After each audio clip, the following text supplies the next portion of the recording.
Okay, I'm going to show you how I worked this problem and see if yours looks the same. I started with the formula I equals PRT, and then I plugged in the 2000 for the P, the 1.35%, and I left the percent on there because I didn't change it to a decimal yet for the R, and then a 1 for the T.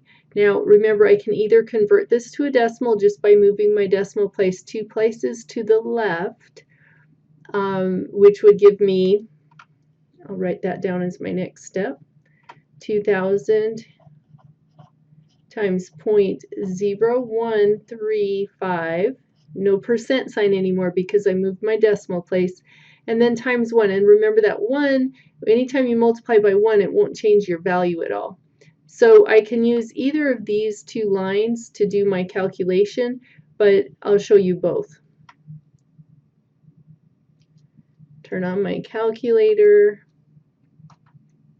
So I have 2000 times 1.35% if I want to use the first line method.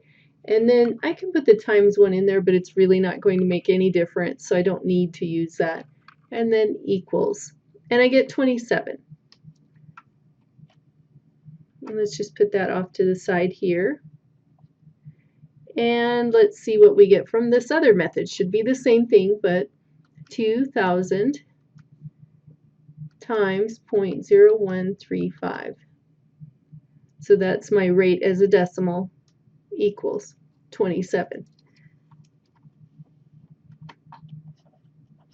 So both of them give me 27, but then I'm wondering, what is 27, and is that my final answer? So coming back here, it says, can you figure out how much money you will have in your account? How much money you will have in your account? That's what we're being asked to figure, and we started with 2000 in our account. So 27 cannot be what we have in our account because we're saving money. So I'm thinking the 27 must be just the interest. And if I look over here, sure enough, that I stands for interest. And so $27 of interest is earned.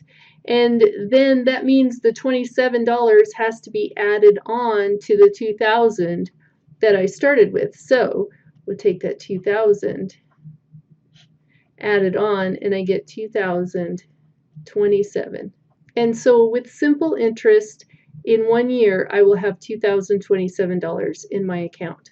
Now we call it simple, not because it's easy to calculate, although it kind of is, and you'll see why in a few minutes, but we call it simple because it does not compound, and that's what we're going to talk about next.